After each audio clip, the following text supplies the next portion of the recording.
What's up, everybody? Dr. Shadi Ireifej here from VetTriage. We've got a special guest today for our Facebook Live, Mr. Clint from yes. How you doing, sir? Good seeing you. Good, man. Anytime I get to hang out with you, it's a good day. So yeah, we're doing good. Oh, that's the highest compliment. It's good seeing you. This is absolutely fun. So for anybody who doesn't know, Lucas and I have been working, Clint and I have been working now for some time together, trying to renovate the future of veterinary medicine from different angles. And he's got a similar vision, as do I, which is to make veterinary medicine better. And I'll let him kind of explain what his company is about, what he does, what his ultimate goals are for the profession. And I'm a huge fan, and he's a fantastic human being. So yeah, if you don't mind, Clint, tell the folks what is it you do, and we'll take it from there. Yeah, I appreciate it. So I run a company called Lucca Veterinary Data Security. I think for most practice managers or practice owners who don't really know how to segregate out the differences in the IT world, like you guys you guys understand like orthopedic surgeon versus GP and all that stuff. So there's similar realms within IT, but for most practice owners or managers, I mean, they would consider us basically a veterinary specific IT company. But we really specialize and focus in one area, and that's really helping the independent veterinarian realize the value of their data and helping them take the necessary steps to protect it.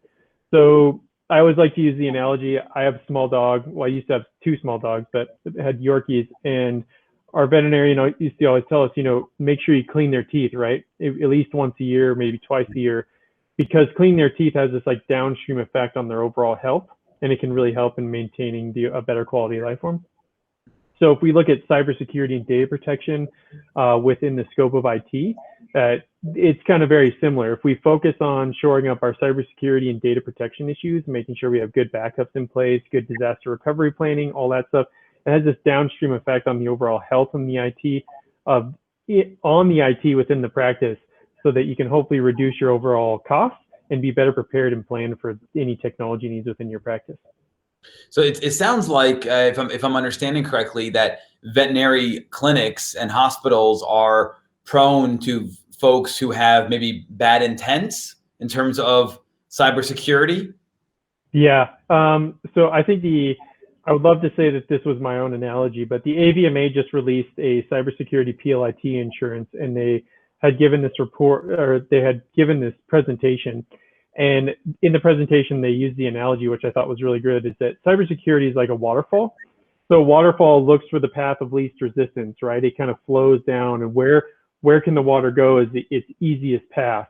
Mm-hmm. And unfortunately, veterinary hospitals and the healthcare industry as a whole are the path of least resistance. And it's mostly because we have outdated equipment within our practice. We don't have the budget or the margins to really invest in constantly upkeeping high-end equipment or maintaining it. And so that's really what we did, I wanted to do with Lucca, is help really find a way to navigate the issues within the technology landscape at a price that makes sense and that the hospital can afford. Yeah, and so for folks who don't know, who are watching this, veterinary clinics used to be all paper medical records, literally pen, paper, and those are the records. You just have thousands of manila folders with every pet on there, just shelves. And then, I've seen the past 20 years, we've been slowly converting over to electronic medical records, EMRs. And there's many different systems, some horrible, some decent, none really great, but they're all electronic.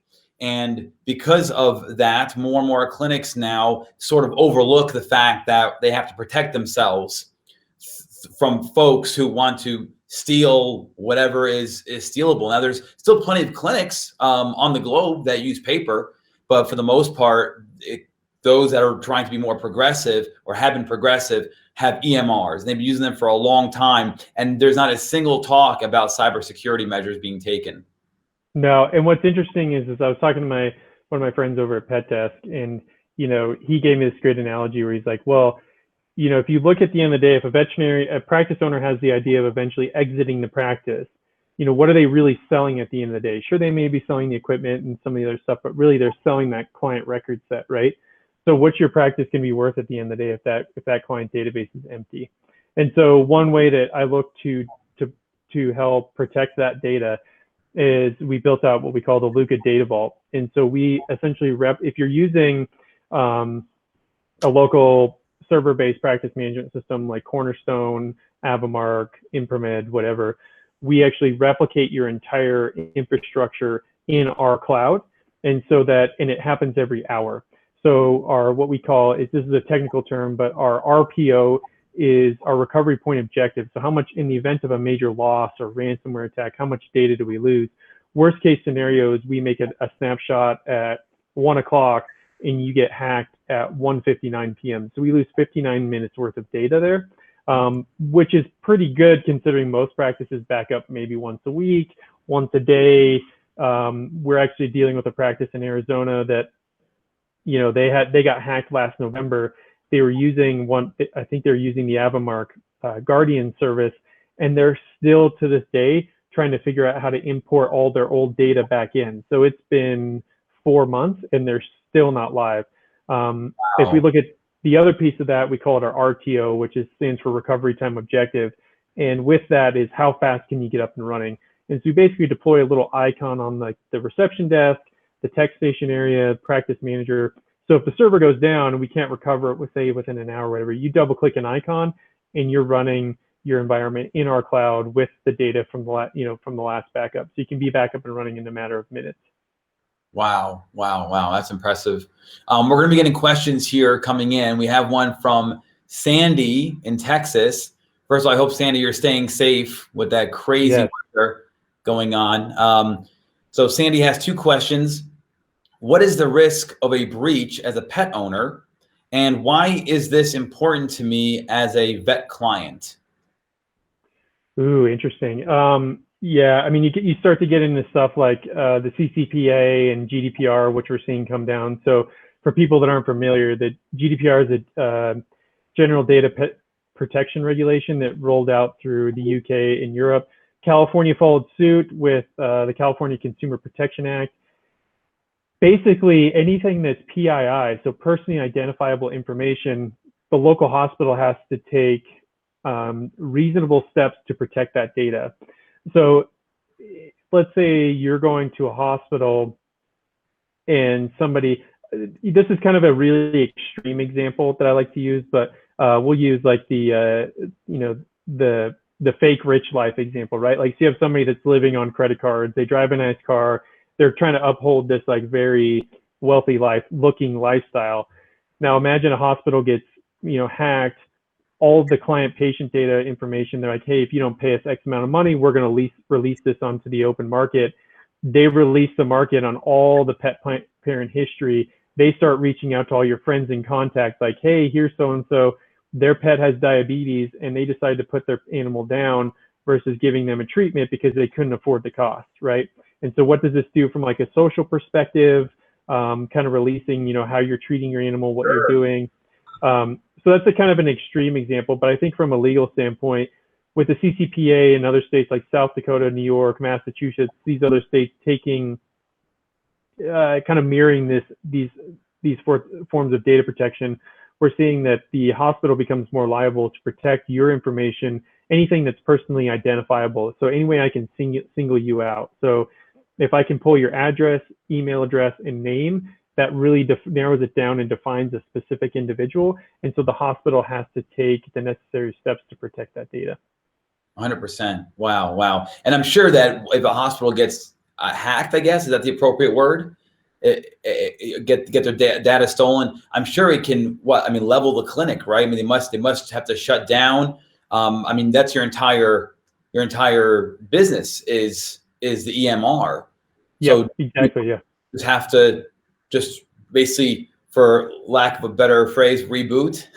Yeah, exactly. I'm not sure what the relationship is with Patterson, but we're working at Patterson and PVU to create a kind of a technology course on how to better manage the technology in a vet practice. And one thing that we're building out for them is within the course is how to build out your own disaster recovery scenario. Mm-hmm. So what I think is important there and kind of what you're talking about is, really kind of doing a business impact analysis and understanding, okay, what hours of the day, like, is our practice management system important?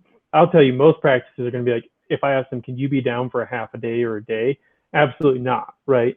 But yet they really don't have the steps to recover themselves. And so it's really about having a plan in place. So if something happens, what do we do, right? And at what time do we make what decision? So how long can we go without it? What do we do in that meantime?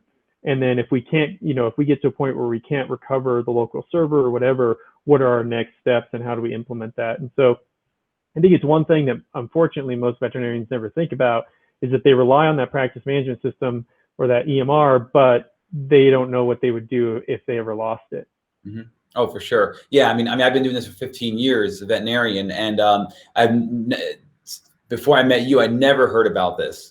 Never even. Exactly. Yeah. That's the sad thing. Yeah. And we all know somebody who's had their email hacked or whatever, Facebook hacked or whatever. And in the clinics I've worked at, and not once have we actually transposed that to, what if somebody hacks our hospital? Never was that a case. Yeah.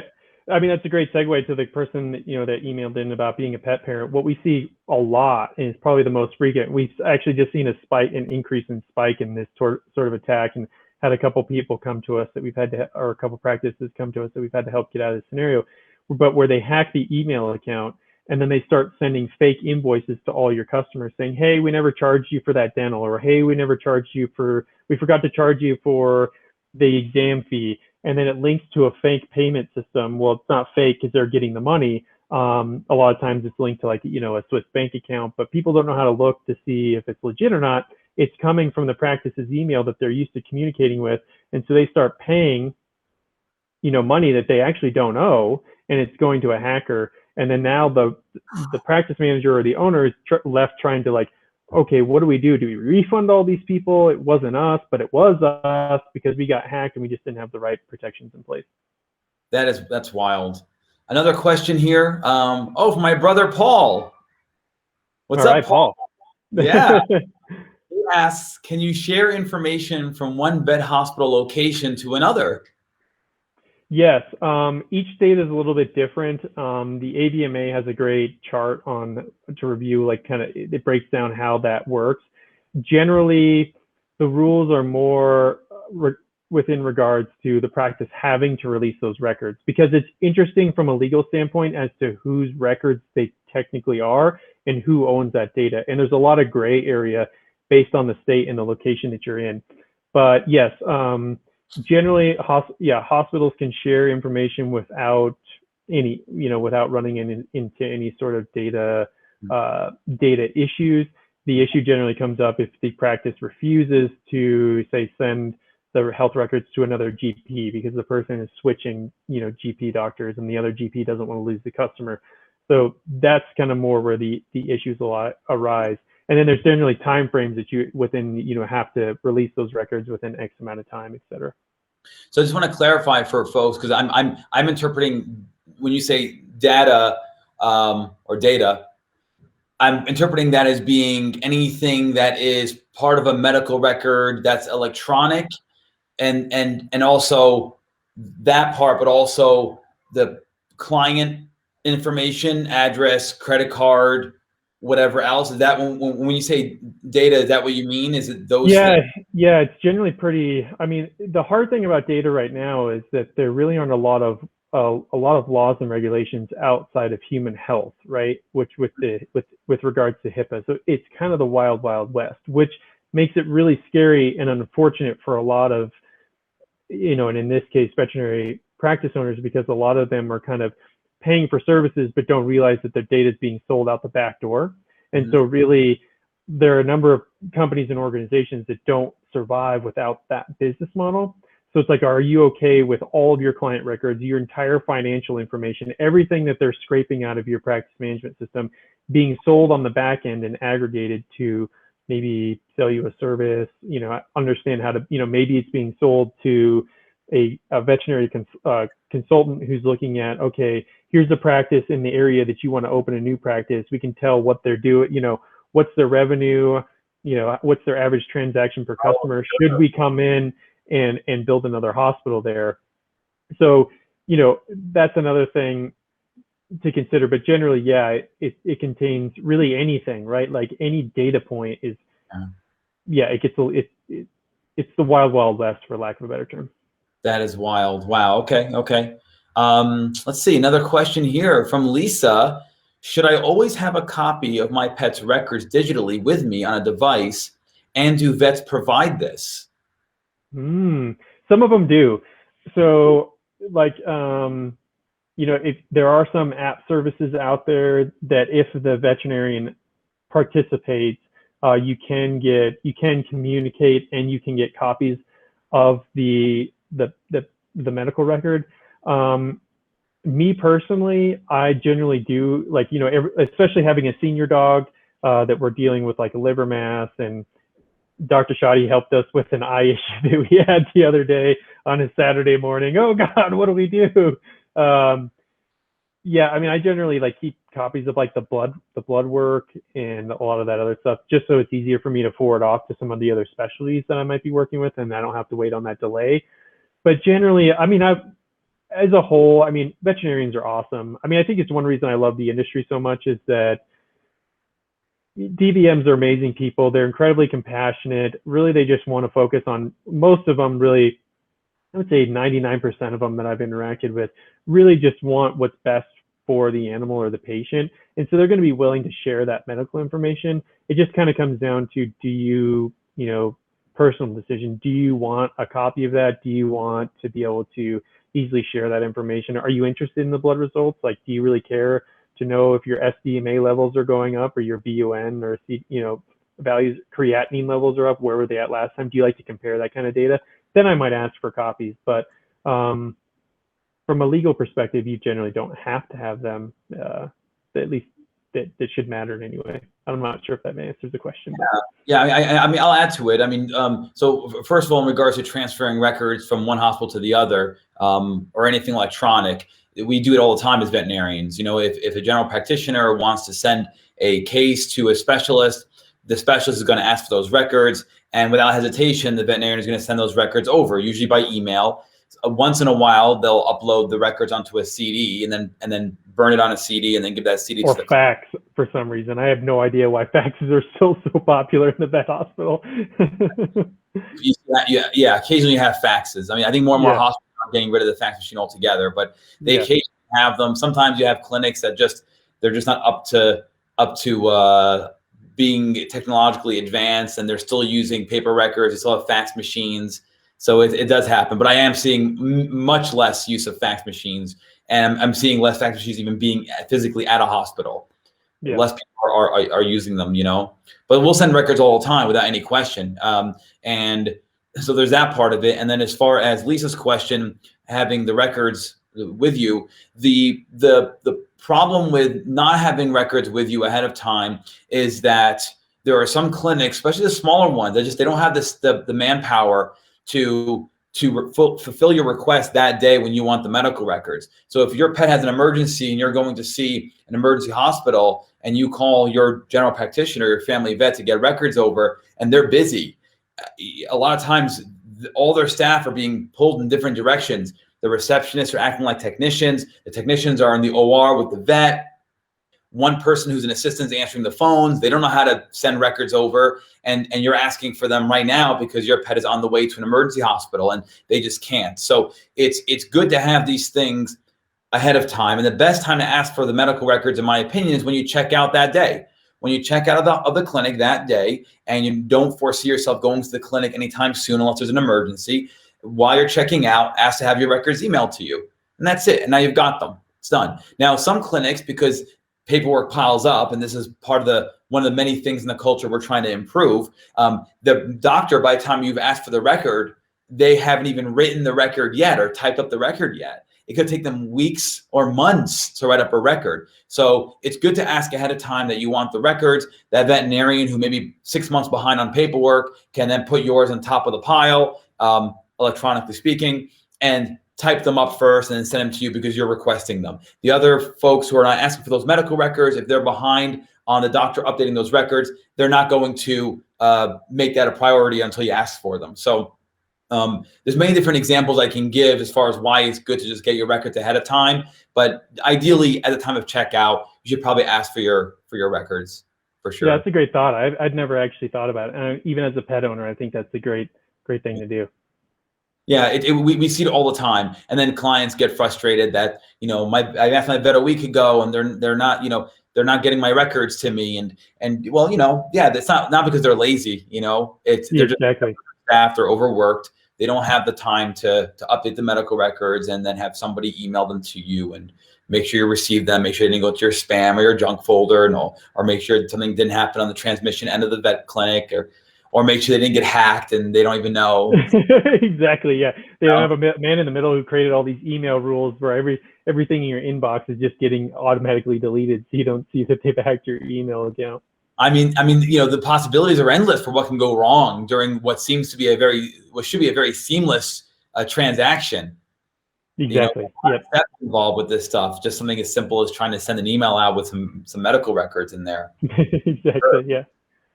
Yeah. And so do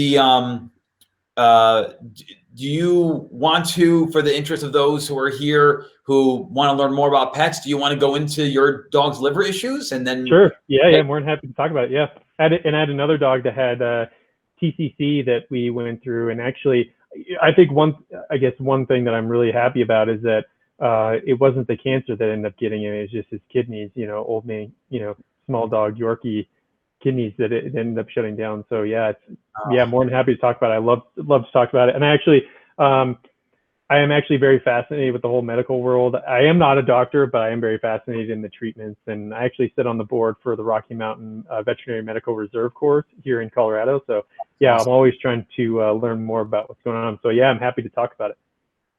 Awesome. Great. Yeah. So what specifically would they diagnose your dog with regards to liver? What was the exact diagnosis, or was there one? Yeah. So I guess to where it started is that our dog was having some diarrhea issues that were kind of reoccurring. At the time he was 14 and a half, almost 15, and we thought it was colitis, but colitis can be hard to test for unless you get really fresh stool, and then the bacteria can die off. So sometimes it's hard to test for. And so we decided to do an ultrasound just to review the GI tract to make sure there weren't any other issues there. And we did kind of an entire abdominal scan, including the liver and the kidneys and everything else. And in that, we saw that like 80% of his liver is covered in this like massive mass. And so he basically just has this. We never did a biopsy because of just I think for a quality of life perspective, trying to do the biopsy, there could be some complications, and we didn't really want to kind of deal with that. And so we kind of have been monitoring his blood work to try to better manage that. The bigger problem has actually been his kidneys that were, his kidney values have gone way up. So back to the tooth thing, he ended up getting a bad tooth that had to be extracted. And so of course he had to go under anesthesia. And in coming out, he did fine in the surgery, but I think the anesthesia was just a little hard on kidneys that were already, on that 50 to 60% failure. And so now we've been working to kind of better maintain his kidney values, which as of the last, we've been doing the blood panel every 3 months. So as of 3 months ago, we've actually gotten the kidney values to come down a couple points. So not as much as we had wanted, but we got it to come down. So I think like the IDEX SDMA value, I think it was like 110 or something. Maybe that's the wrong value, but we got it down to like 108, so it had come down a little bit. So that's kind of what we're navigating right now. Yeah. So for anybody who's interested in learning more about this stuff, I do have a YouTube channel. It's Dr. Shadi Ireifej on YouTube, and I have a liver disease video as well. Oh, you do? Okay. Yep. For the pet owners out there. So it's not too medically inclined, but you can learn some stuff on there. So it's a lot of veterinarians end up, well, I'll say it this way. There's reasons for screening your pet. And sometimes you can find things that could end up being quite severe, yet your pet didn't have any signs of that. But like with any other disease or any other problem in life, the earlier you can diagnose and start implementing treatment, usually the better off you are. And so if you have a pet that, for example, is undergoing a routine anesthetic procedure and there's some blood work that's collected beforehand to make sure that the pet can handle the anesthesia, and you end up finding that the liver enzymes, for example, are elevated, but your pet is otherwise normal, we should not ignore those values as veterinarians or as pet owners. And so if the values are elevated, well, they're usually elevated for a reason. And so the question then becomes, well, do you continue with the anesthetic procedures, given the fact that anesthetics usually go through the liver, that's how they're metabolized, or do you postpone and dive into what's going on with the liver? And this is the point where many pet owners will be frustrated, because now they're going to be not just delaying a procedure they were already nervous about and kind of hopeful in getting done with, like a dental or a spay or a neuter or something like that, but now they're going to be spending more money on not the procedure, on diagnostics to figure out what's going on with this liver. And so and of course there's the fear factor of what's wrong with my dog's liver. My dog is acting fine, and so that right there is where the veterinarian has to step in and say, I know you want this procedure done. I want it done as well. Your dog's teeth are horrible.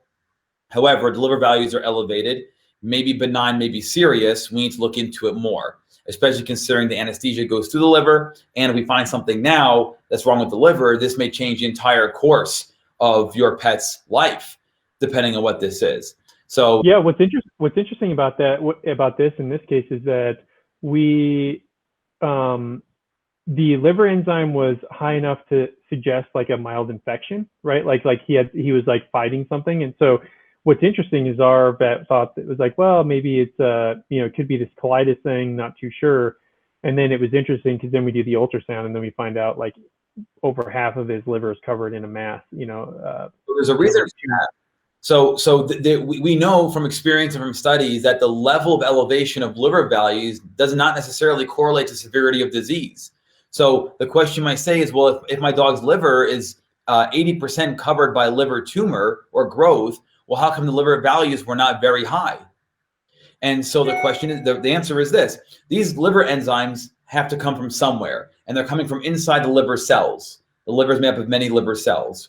And if you have cell destruction, the enzymes leak into the bloodstream, and then we collect the blood sample, and that's when we find out liver values are high. Well, if you have very little liver left, but there's liver destruction happening in that small portion of liver, well, just by virtue of the fact that there are less cells there, because the liver now is smaller because of disease, there's less enzyme leakage, and therefore the elevation on blood work can be quite mild. So 80% of this dog's liver has to be discounted because it's not acting the normal liver way, right? It's a tumor, it's a growth. You've got 20% of liver left, and that's the percent that's leaking out enzymes. Well, then the elevation on blood work isn't going to seem very dramatic, is it? No, yeah, makes sense. That's why even if you have a few points of elevation on a liver value on a blood work on a pet that's normal, you still should chase that. You still should chase it. And there's an impression in the veterinary community where if you were to say, well, liver value is mildly high, I don't want to offer testing this client, make them feel bad and spend money, and then the test will come back, the ultrasound will come back normal, and now I feel bad that I spent their money on a mildly elevated value. But the more you spend doing this profession, the more you realize I've had cases that are only maybe a few points above normal on a liver panel on a normal dog, and you do the sonogram and 80% of the liver is gone. You see, that's substantial. And so it's veterinarians have to stop feeling guilty that they are basically recommending what is the best for people's pets. Let the pet owner decide what they can and can't afford financially. Let them decide how invasive or non-invasive they want to be with testing with their pet, but at least offer them the best. And we all know as veterinarians that all these are facts. We know this. If the values are high on a liver panel, whether it's one liver value or multiple, and the pet is normal, you got to offer the best. And the best is the next step in liver testing, which is a sonogram or a liver biopsy or whatever it is you're going to do. So there's many, many examples of that. And we know that from the medical literature that the elevation of liver values does not correlate with severity of disease. So it's worth chasing. Yeah, that's fascinating. Yeah. And what's interesting is that you talk about that, and this is this whole idea of charging for services is a big conversation in the industry, right? Because again, back to, I think, my original point where it's like veterinarians are very in nature, I'm brushing with broad strokes, but majority of them are very empathetic. They really just want what's best for the pet, but they also like don't want to feel like they're trying to overcharge you and all that stuff. And what I think is interesting is somebody who works in the veterinary industry on a day-to-day basis, even the vets and the specialists that I work with are always like, well, we can do this test because it's the best bang for the buck. And I'm always like, yeah, but what's the right thing to do? Like, what do you want to do is always my question. Because I'm like, I know you're just trying to say like, hey, what can we do for our best bang for our buck? I just want to know what's the best thing to do and what's the next step. And it is an interesting conundrum in the vet space. It's frustrating to say the least on my end, because it's as simple as just offering the best to the client. Just offer them the best. Doesn't matter if they can afford it or not. Let them decline it, but offer them the best.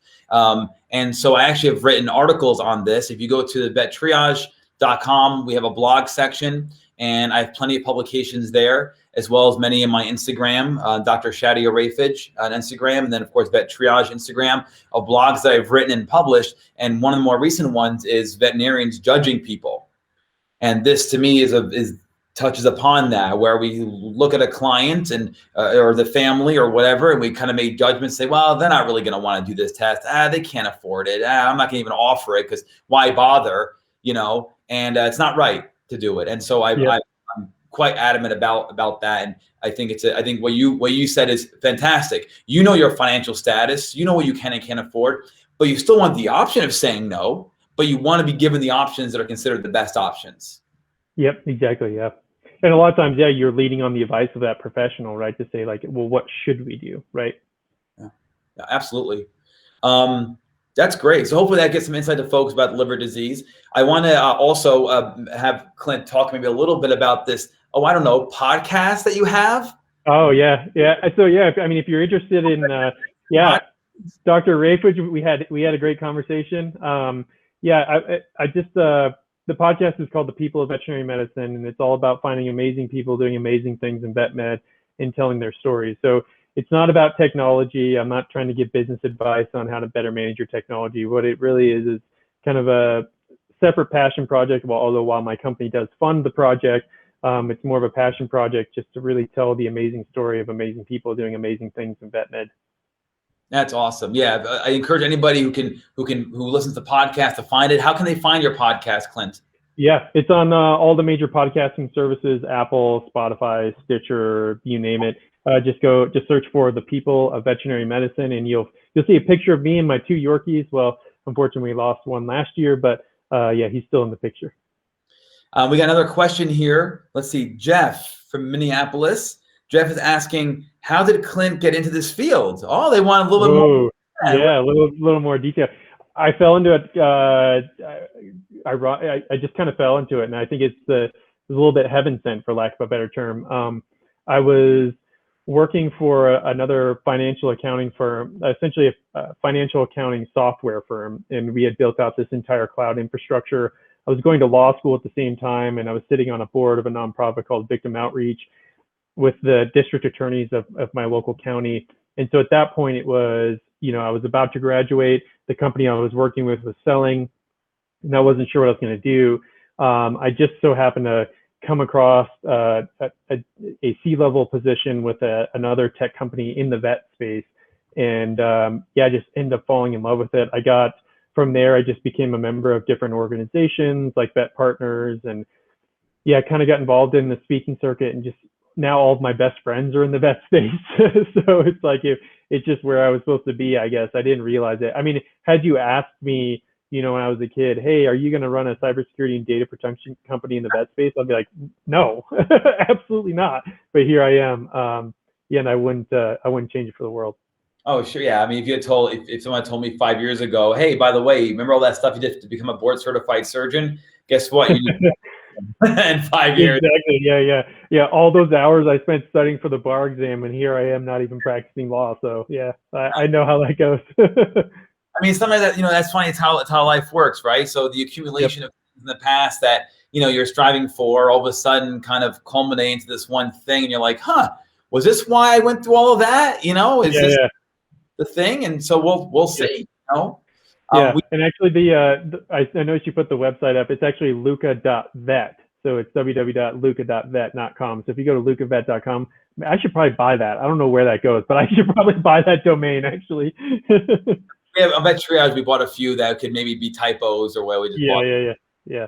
Why not? But yeah. So if anybody's interested, there's a website, but it's lucca.vet.com. Yep. And no .com. It's just lucca.vet. Lucca.vet. Yeah. Awesome. Okay. You know, Lucca.com wasn't available, so I was like, hey, .vet is like specific to the industry, so that's where that was. Yeah. And of course, the podcast is there as well for anybody's interested. Yep. Definitely encourage. It's a fantastic podcast. It's good long form discussion, so you can dive into something, do a deep dive into something, and learn a lot from it. That's for sure. Yeah. Hopefully, yeah. Oh, I think so. Absolutely. Someday I'll hopefully can become the Joe Rogan of veterinary podcast. Oh, that'd be great. That would be great. Joe Rogan, we're here already, man. What do you got? Where's your $100 million deal? What you got on this? Yeah. And as I'm drinking Starbucks, I'm like, oh, Starbucks is the official sponsor of VetTriage. Yeah, exactly. The Green Mermaid. Reach out. We'll see if we can fit you into our partnership. Yeah, exactly. Yeah. Perfect. Is there anything that the pet community doesn't know that you want them to know? And then likewise, is there anything in the vet community that we haven't talked about yet that you want them to know about your company and what you're striving for long term? Yeah, I think actually something that just popped up. I think it's important for not only individuals but practice owners. Not all hackers are. Some of the best hackers aren't very tech savvy. Now that term may sound very contradictory. Like, what do you mean they're a hacker, but yet they're not very tech savvy? There's a term that we use in the cybersecurity industry called social engineering. And I've actually seen a recent spike. I mean, it's always been prevalent, but I've had a number of organizations reach out over the last couple of months, and individuals that have been kind of worried about what's going on, and it's basically social engineering. So what they do is, technology is the platform that they use to communicate to you and to make themselves look legit, but they're really not legit. And so this comes in forms of, like, one that I was looking at last night with a person in the industry. Essentially, it was for her practice. They were saying that they were this company had reached out to them and said, hey, we're coming after you because you're using images on your website that you don't have licenses for, and we want you to give us $750 per image. And so right now you owe us $1,500. And then there was a payment link. And immediately when they called, I was like, can you send me that email information? Because this just sounds like a scam. Really what would happen, right, is you'd have an attorney from the photographer sending a cease and desist letter saying, hey, you're using our stuff without our approval. And then the attorney would go through if there's damages on behalf of the individual. And so I started looking, and then I went to the link, and there's ways that you can, there's a great browser out there. So if you're ever concerned about being tracked, it's called the Brave browser. And it essentially removes the fingerprint from anytime you log into a web browser, it creates a unique fingerprint, and that fingerprint traces you back to you as an individual, or you as a computer, I should say. The Brave browser scrambles that fingerprint and always changes it. So it's always a unique ID. So if you couple like the Brave browser with like a VPN service like NordVPN or one of these other ones, and connect to like a server in, I don't know, Europe somewhere or in South America, you can then kind of look at these links and see what's going on. Now, generally, I would say be safe, because there's also this thing that we call drive-by targeting.